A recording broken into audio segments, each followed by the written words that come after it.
So there's the culprit right there. And so when I was under here inspecting, kind of preparing to adjust the emergency brake, I saw that that was loose. So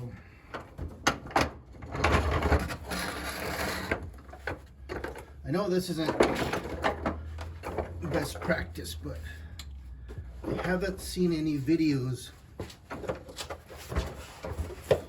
of this in action.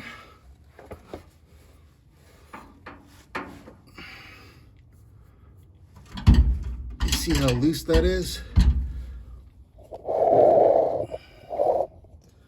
And man, I've been driving,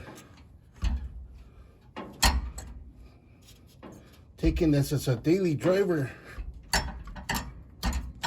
to work.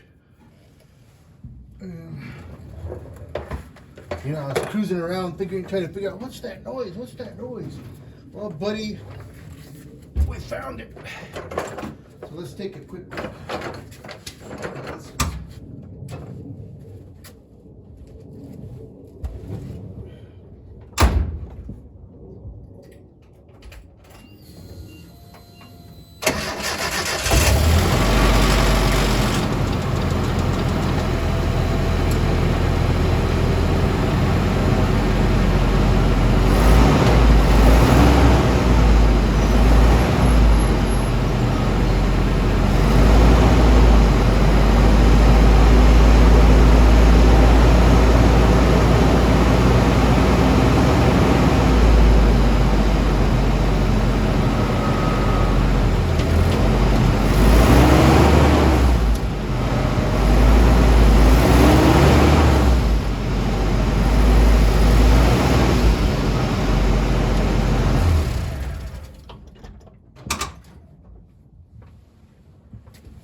What do you say, folks?